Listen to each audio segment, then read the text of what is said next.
السلام عليكم ورحمة الله وبركاته. أهلا بحضراتكم في سلسلة الدكتور بتاع الأجهزة. أنا ده أول فيديو ليا الحقيقة، وعاوز بس أوضح لحضراتكم إن أنا مش فني. أنا واخد الموضوع ده هواية، ربنا أنعم عليا إن أنا لما أشوف الحاجة بتتعمل قدامي مرة خلاص بقدر أعملها، وحضرتك برضو ممكن تكون كده. انا ليه بعمل الفيديوهات دي؟ بعمل الفيديوهات دي علشان خاطر اساعد حضرتك واساعد اي حد محتاج يعمل اي حاجة في بيته بايديه. مش محتاج ان انت تجيب فني. طبعا الارزاق دي بتاعت ربنا، انا مش بتكلم ان انا ناخد رزق حد او ان احنا ما نجيبش فنيين او الكلام ده كله. طبعا زي ما وضحت في البداية ان انا مش فني، ففي حاجات هنقدر نعملها مع بعض وفي حاجات مش هنقدر نعملها. بس يكفينا شرف المحاولة. شرف المحاولة إن أنا أعمل الحاجة بإيديا، ما استناش إن أنا أروح لحد يعمل لي الحاجة دي. تمام. إحنا النهاردة معانا الكاتل ده بتاع البيت عندي الشخصي. زي ما حضراتكم شايفين كده الفيشة ضربت. تمام. وهي في الكهرباء، فاحنا ممكن نجيب فيشة اللي هي الخزف دي ونركبها على نفس السلك ده وهيشتغل معانا طبيعي. بس انا بفضل طالما السلك ضرب او حصل فيه مشكلة ان احنا نغيره بالكامل، سواء نجيب سلك او نروح لاي كهربائي نجيب منه متر سلك هنقول له للكتل، هو هيكون عارف. فيشة برضو تكون خزف كده قوية تتحمل معانا الحرارة أو تتحمل معانا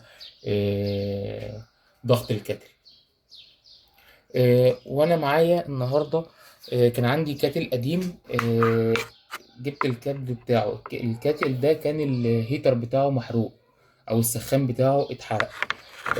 الحاجة الوحيدة اللي لما بتبوظ في الكاتل ما بيتصلحش. يعني أي حاجة في الكاتل تانية عموما بتبوظ بينفع نجيب لها قطعة غيار وبنصلحها إلا الهيتر. تمام. نقول بسم الله ونبدأ نشوف إزاي هنغير السلك ده وإزاي الكاتل هيشتغل معانا. الموضوع كله سهل وبسيط يا جماعة. هو محتاج بس نفك بنسى. الموضوع مش صعب. الحاجات دي كلها ممكن تكون متوفرة في كل بيت في مصر أو خارج مصر عموما. وفر على نفسك حاجات كتير جدا.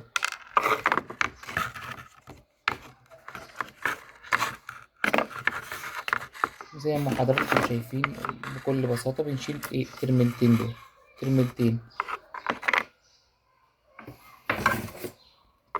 بنجيب السلك بتاعي القديم ده، سلك قديم كان عندي بتاع الكاتل اللي بايظ.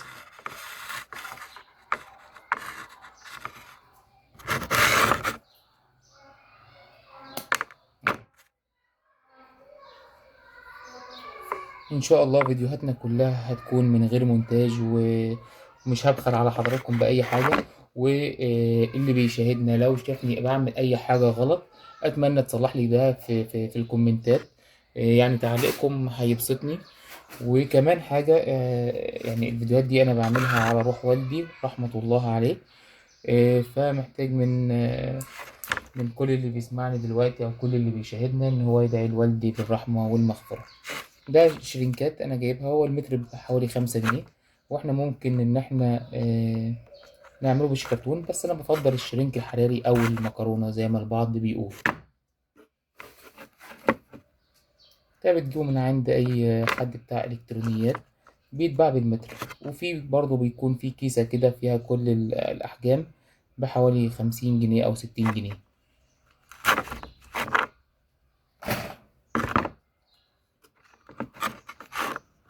انا ماشي مع حضراتكم اهوت واحدة واحدة علشان بس محدش يتوه مني وانا شغال.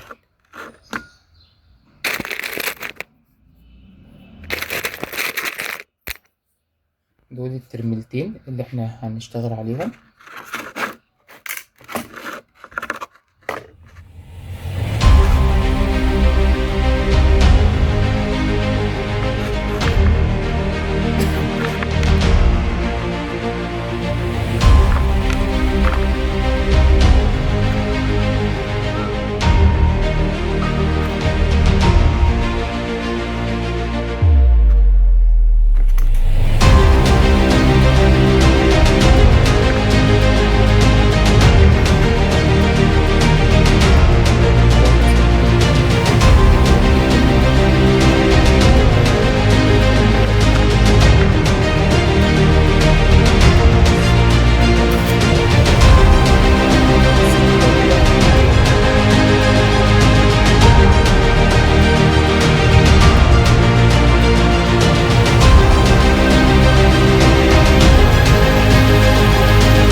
عندي هنا أول ترميلة، التانية في القطعة دي مفتوحة فهي اللي مش بتعدي. زي ما قلت لحضرتك إن مفيش مونتاج ولا أي حاجة، احنا مع بعض واحدة واحدة كده. الترميلة دخلت بكل سهولة. حاول بس نضغط عليها شوية علشان ايه تقفل معانا ونبقى في السيف سايد أو في الأمان زي ما بيقولوا. موضوع سهل جدا جدا جدا فوق ما حضرتك تتخيل. احنا كده خلصنا، نقفل ونجرب مع بعض.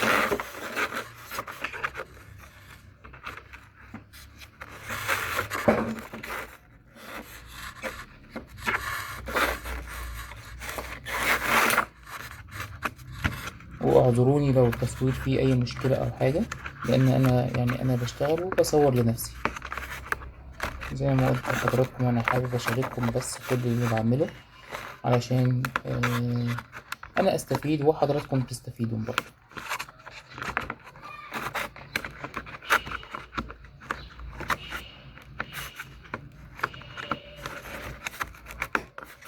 بنبيت في جزء كده في زي شفة بنبيت فيها دي. بص تلاقي الناحية دي والناحية التانية كده بايتة معايا بكل سهولة.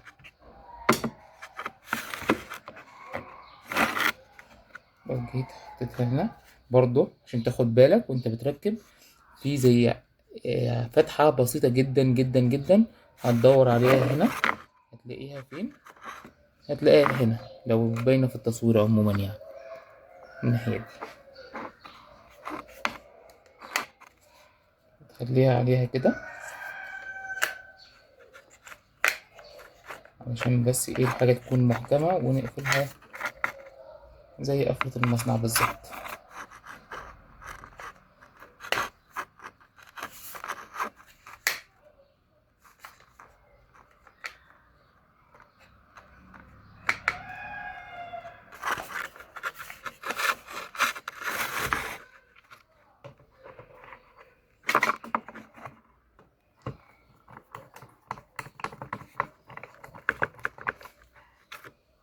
وطبعا زي ما وضحت لحضراتكم ان احنا اي حاجة هتبوظ عندنا في البيت هنصلحها مع بعض، وانا تحت امر حضراتكم في اي سؤال هتسألوه.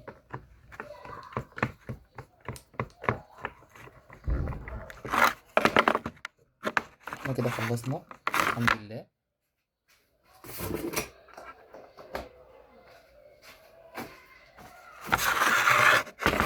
كده نقول بسم الله ونجرب.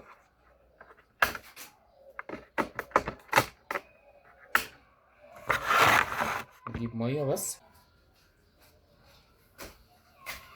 جبنا المية برضو. قبل ما نحط المية عايزين نتأكد الشغل بتاعنا تمام ولا ايه. هنجيب المفك بتاعنا التست ونشوف هل وصل له كهرباء ولا لا. كده زي ما واضح قدام حضراتكم كده وصل له كهرباء. وهنا الأرضي، هنا الأرضي وهنا الكهرباء زي ما واضح كده نور. حطينا الكاتل بتاعنا ونقول بسم الله الرحمن الرحيم. وعلى بال ما المية تغلي ندردش مع بعض شوية. يشوف حضراتكم حابين نتكلم في ايه الفيديو الجاي، وممكن تكتبوا لي في التعليقات نتكلم في ايه المرة الجاية، او انتوا محتاجين نعمل فيديو عن ايه ونبدأ نعمله مع بعض ونتعلم مع بعض. زي ما حضراتكم شايفين انا مش عارف هو باين في الصورة ولا ايه، بس البخار بدأ يظهر اهو. اكيد حضراتكم سامعين الصوت معايا.